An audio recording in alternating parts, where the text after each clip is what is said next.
ठरलं तर मग मालिकेच्या आजच्या भागात आपण पाहणार आहोत की आता प्रिया काहीच न ऐकून घेता तशीच घरामध्ये आलेली असते. परंतु तोपर्यंत सायलीने आता शिवानीला लपवलेलं असतं.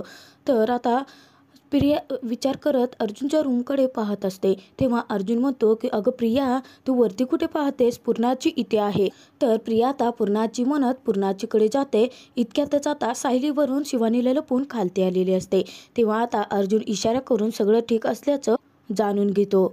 तर अर्जुन मुद्दामच आता विमलला सांगतो की तन्वीची कॉफी घेऊन ना पूर्णाचीच्या रूममध्ये जा. काय आहे ना, त्या तिथेच बसून दोघी गप्पा मारतील. हो ना पूर्णाची.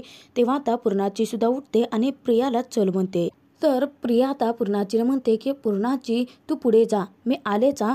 तेव्हा आता पूर्णाची होकार देते आणि तिच्या रूममध्ये निघून जाते. तर आता प्रिया अर्जुन सायलीच्या रूमकडे वरती पाहत असते. इतक्यातच सायली मुद्दाम प्रियाला विचारते की प्रिया, आज अचानक इथे कशी काय आली कोर्टात जाण्याऐवजी? तेव्हा प्रिया म्हणते की काय आहे ना, आपली आश्रमातली कोणीतरी मैत्रीण इथे आल्याचं मला कळलं आणि तिलाच भेटायला मी इथे आले आहे. कोण आलंय? तेव्हा आता कल्पना म्हणते अगं श्वेता, तू पण ओळखतच असशील की तिला. तेव्हा आता प्रिया म्हणते नाही, या नावाची कुठलीच मुलगी आमच्या आश्रमात नव्हती. तेव्हा कल्पनाला जरासा धक्काच बसतो. तर तिथे मुद्दाम आता सायली विषय टाळते आणि कल्पनाला म्हणते की आई, ते बदाम भिजत घालायचे होते ना, या ना जरा मला सांगा ना. तेव्हा आता विमल म्हणते की नाही सायली ताई, राहू देत आता. परंतु सायली ऐकत नाही. मुद्दाम आता कल्पनाला किचनकडे घेऊन जाते. तर आता प्रियाचं लक्ष काही अर्जुन सायलीच्या रूमकडून हटतच नसतं. तर प्रिया आता तिकडे अर्जुन सायलीच्या रूमकडे निघालेली असते. इतक्यातच आता अर्जुन तिला अडवतो आणि मुद्दाम अर्जुन म्हणतो की तन्वी, तू कोर्टात जाण्याऐवजी इथे आली आहेस हे सिनियरला आवडणारच नाही. कारण कोर्टाची केसची तारीख असताना त्याच्या आधीच अपोजिशन वकिलाच्या घरी येऊन भेटणं, हा मुद्दा मी कोर्टात वापरू शकतो. आता अर्जुनने मुद्दाम प्रियाला घाबरवून सोडलेलं असतं. तर इकडे आता सायली सगळं काही खरं सांगते. तर सायली म्हणते की या श्वेताबद्दल आई, मी तुम्हाला आधीच सांगायला हवं होतं. ही श्वेता आहे ना, ती आजच्या केसमधला सगळ्यात मोठा पुरावा आहे आणि त्याच मुलीला आम्हाला साक्षीपासून लपवायचं होतं, म्हणूनच आम्ही दोघं तिला इथे घेऊन आल्याचं सांगते. तर कल्पना धक्क्यानेच आता सायलीला म्हणते अगं सायली, मग हे तर तू मला आधी सांगायला हवं होतं ना. तेव्हा सायली म्हणते की माफ करा आई, परंतु श्वेताबद्दल कुणाला काहीच सांगायचं नाही हे आमच्या दोघांचं आधीच ठरलं होतं. परंतु प्रिया अचानकच आपल्या घरी आले आहे. तेव्हा आता कल्पना म्हणते की मला समजलं सायली, आता श्वेताबद्दल तन्वीला काहीच कळू द्यायचं नाही आणि तिला त्या तुमच्या रूमकडेही जाऊ द्यायचं नाही, असंच ना. तेव्हा सायली मान हलवून होकार देते. तर आता सायली कल्पनाला इशारा करते आणि कॉफी देण्यासाठी सांगते. इतक्यातच आता प्रियाला सायली हात मारते आणि म्हणते अगं चल ना कॉफी पिण्यासाठी. परंतु प्रिया म्हणते की हो, आपल्या मैत्रिणीला भेटून आले.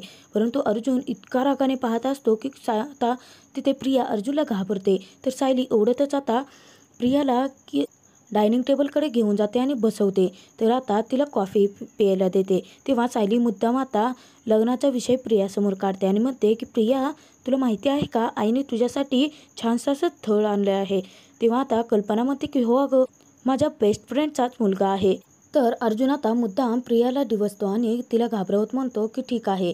प्रिया कोर्टमध्ये जाण्याच्या आधी माझ्या घरी येऊन तिने मला लाच देण्याचा प्रयत्न केला, हा मुद्दा मी कोर्टासमोर घेऊन येईन. तेव्हा आता प्रिया घाबरते आणि म्हणते काही काय बोलतोस अर्जुन, अरे मी निघणारच होते. तेव्हा आता मुद्दाम सायली आणि कल्पना तिला खेचतात आणि बस म्हणतात.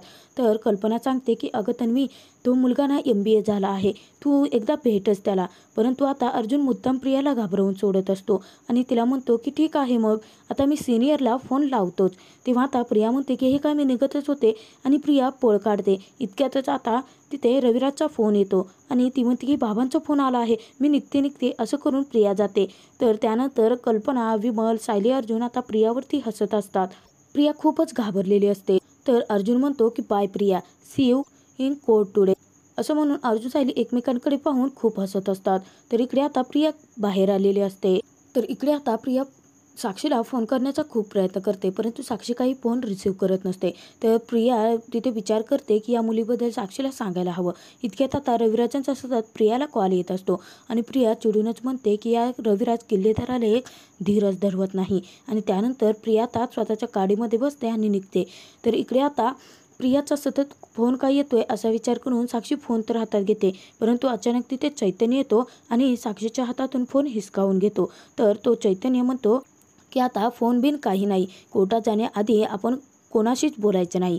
तेव्हा आता साक्षी म्हणते की अरे तन्वीचा फोन आहे, कदाचित रविराज सरांना माझ्या या केसबद्दल काहीतरी मला सांगायचं असेल. तेव्हा आता चैतन्य मुद्दाम म्हणतो की अगं साक्षी, चैतन्य साक्षीला समजावून सांगण्याचा प्रयत्न करतो की रविराज सरांनी तुझी केस आधीच सोडली आहे, त्यांनी या केसमधून अंग झटकलं आहे. तर चैतन्य आता साक्षीला सांगत असतो की हे बघ, तू ना प्लीज आता डिस्ट्रॅक्ट होऊ नको, आपल्या केसवरती फोकस कर. काय आहे ना, अर्जुनकडे तुझ्या विरोधात कुठलाही पुरावा नाही आहे साक्षी, हे ध्यानात ठेव. आणि अर्जुनला आता हवेत तीर मारायची सवय आहे आणि तो वेडेवाकडे तुला कोर्टामध्ये प्रश्न विचारू शकतो. तेव्हा आता तू घाबरून अजिबात जायचं नाही. अर्जुन काहीही विचारेल, तिथे फक्त आणि फक्त खरीच उत्तरं द्यायची. आता अर्जुनला काय उत्तरं द्यायची आहेत याचेच विचार तू मनामध्ये घोळवत ठेव, असं चैतन्य तिथे साक्षीला सांगतो. तर चैतन्य साक्षीला सांगतो की तोपर्यंत फोन माझ्याकडेच राहील. तर आता साक्षी निघणार इतक्यातच चैतन्य तिला थांबवतो आणि म्हणतो की साक्षी, तू खरंच मला सगळं काही खरं सांगितलं आहे ना, माझ्यापासून काही लपवलं तर नाही आहे ना, कारण मला कोर्टात सरप्राईजेस अजिबात नको आहेत. जर तुला काही सांगायचं असेल तर आत्ता सांग. तेव्हा आता साक्षीला महिपतीचं ते बोलणं आठवतं की महिपतीने स्वतः सांगितलेलं असतं की चैतन्य गडकरीला सगळं काही खरं सांग म्हणून. तर आता तिथे साक्षी मुद्दाम चैतन्याची खोटं बोलते आणि म्हणते की नाही, मी तुला सगळं काही खरं सांगितलं आहे. तेव्हा चैतन्य म्हणतो की खरं? तर आता साक्षी होकार देतं. तेव्हा आता लगेच चैतन्य गोड म्हणतो. तर इकडे आता कोर्टामध्ये सायली आणि कुसुमताई आलेले असतात. तर कुसुमताई सायलीला सांगत असतात की अखेर आज तो सोन्याचा दिवस आलाच, या दिवसाची आपण सगळ्यांनी किती वाट पाहिली होती. तर सायली म्हणते की अर्जुन सर आणि चैतन्य सर या दोघांनी आता हा दिवस आणण्यासाठी किती मेहनत केली आहे, त्यांच्या मेहनतीला आज यशच मिळणार आहे. इतक्यात अर्जुन येतो. तर आता अर्जुन आल्यानंतर सायली शिवानीबद्दल विचारते. तेव्हा आता अर्जुन सांगतो की ती पोलीस प्रोटेक्शनमध्ये आहे, वेळ आली की पोलीस तिला बरोबर घेऊन येतील. इतक्यात आता चैतन्य साक्षीला घेऊन आलेला असतो. चैतन्य मुद्दाम अर्जुनसोबत एक नाटक करतो. तर चैतन्य मुद्दाम अर्जुनला म्हणतो की अर्जुन सुभेदार, साक्षीच्या विरोधात तुमच्याकडे कोणतेही पुरावे नाही आहेत. आतापर्यंत साक्षीवरती तुम्ही खूप खोटे आरोप केलेत, परंतु आता तिचा वकील मी आहे. तेव्हा मधुकर पाटील तुमचे ते क्लायंट आहे ना तुम्ही, आता माझ्यापासून थोडं सांभाळूनच राहा. अर्जुनही आता सडेतोड उत्तर देण्याचं नाटक करत चैतन्याला म्हणतो की तुझी गर्लफ्रेंड सॉरी तुझी क्लायंट ही गिल्टी आहे, हे मी कोर्टात प्रूव्ह करून दाखवेनच. तर चैतन्य मुद्दाम आता अर्जुनला म्हणतो की गुड जोक अर्जुन सुभेदार. आणि तो साक्षीला आतमध्ये घेऊन जात असताना चैतन्य अर्जुनला मुद्दाम डोळा मारतो. तेव्हा आता अर्जुनसुद्धा इकडून चैतन्याला डोळा मारतो. तर आता कुसुमताई हसतच म्हणते की चैतन्य सरांना तर नट असायला हवं होतं, तो किती छान ॲक्टिंग केली त्यांनी. तेव्हा आता अर्जुन हसतच म्हणतो की नेहमीच तो अशीच ॲक्टिंग करत आला आहे आणि आता तर काय, त्याला ॲक्टिंग करण्याचं एक चान्सच मिळाला आहे. तेव्हा आता कुसुमताई हसतच म्हणते की ते काही असू दे, परंतु मधुभाऊ आज लवकर सुटू दे, कारण सायली तुला मग आपल्या सगळ्यांसोबत आश्रमात राहता येईल. तेव्हा अर्जुनचा चेहरा पडतो. तर इकडे आता कोर्टात चैतन्य साक्षीला म्हणत असतो की रिलॅक्स साक्षी, तू शांत राहा, कारण नेहमी विजय सत्याचाच होतो हे तुला चांगलंच माहिती आहे ना साक्षी. तर आता साक्षी मनात म्हणते की हो, आणि म्हणूनच तर माझ्या पोटामध्ये गोळा आला आहे. तर साक्षी त्यानंतर बसते. इतक्यात आता प्रिया, नागराज आणि रविराज तिथे आलेले असतात.